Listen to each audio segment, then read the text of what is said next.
With me over the next hour to take your questions, Gillian Keegan, Conservative MP for Chichester, Lord Charlie Faulkner, former Labour Justice Secretary, Mark Fox from the Business Services Association, and Michael Walker, editor at Novara Media. David's in Hampstead. Hi, David. So my question is, why do the Labour Party seek to redefine anti-Semitism? And when Jews call it out, as I'm calling it out, and as Jews have done many, many times, they are told, no, this isn't anti-Semitism. The Labour Party will effectively redefine it and tell us anti-Semitism. All right.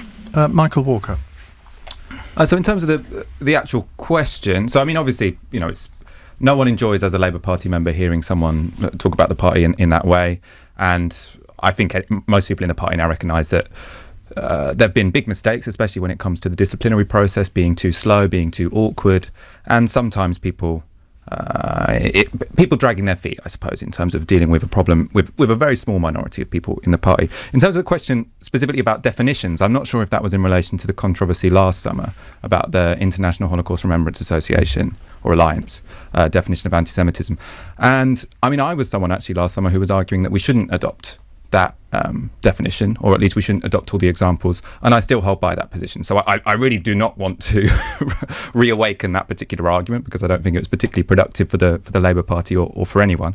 But I do think that's an instructive example of how, at times, this particular row has played out. So this definition with these examples, yes, there were many major Jewish organisations in the country who supported it being adopted, but there were sort of examples within it which referred to Israel, and there were many Palestinian civil society organisations who did not support it. And that means that as a political party, what you have to do is you have to listen to all sides, you have to take on all concerns on board, both from Palestinian organisations and Jewish organisations. And that's only because this mentioned Israel. There's always a problem of people bringing up Israel when the conversation is anti-Semitism, but in this instance, I mean, it was in the document, and eventually they did adopt it, but this was always reported as Labour tried to redefine anti-Semitism. And I think actually what they were trying to do was navigate a very sensitive issue where there were two groups of people. Well, they didn't do it very well, did they? Yeah, but I mean, they were in a very difficult situation. So they're saying, look, we're trying to listen to Palestinian civil society organisations that say they want this modified, and then everyone's saying to them, you're trying to redefine anti-Semitism. Mark Fox. So I am a priest, as you know, in the Church of England. You lived a double life. Like many... I mustn't say that, must I?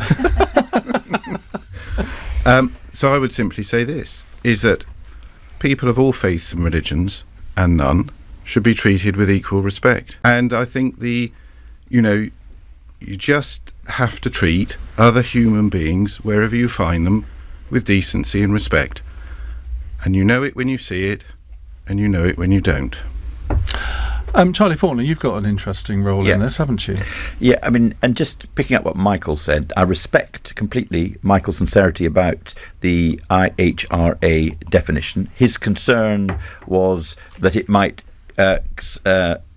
stop legitimate criticism of the state of Israel. And we need to be absolutely dynamic and clear in our disciplinary process in saying we will not put up with it. And our problem is, for reasons that Michael has gone into, which are sincere, we've ended up sounding uncertain and unclear that we will not put up with anti-Semitism. The Labour Party has got to be, as Michael and I am quite sure are, united in fighting anti-Semitism. And people like David, from the question he's asked, which is completely sincere, have a doubt about that. But you now have a formal role in this, don't you? Well, I was going to play the part of, I was going to be, as it were, the surveillance commissioner within the Labour Party.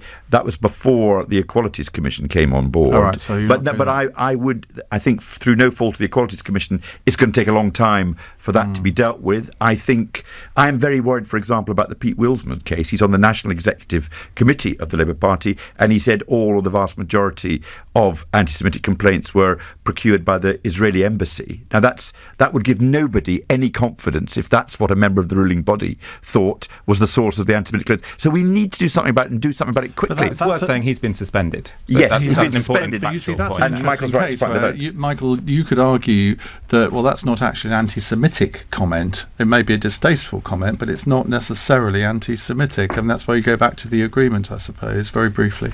Well, I mean, I think in that case that is anti-Semitic. I mean, I think we all accept that with different forms of racism, you don't have to say, I hate X people for it to be racist. If someone's buying into a trope without any evidence and in a completely insensitive way, then I think we can say that there is playing into it. Well, I just think it's unbelievably sad in 2019 in our country that people phone up, like David, feeling how they feel. I mean, how's this happened? It's never, if you go back a couple of years ago, this wasn't a thing.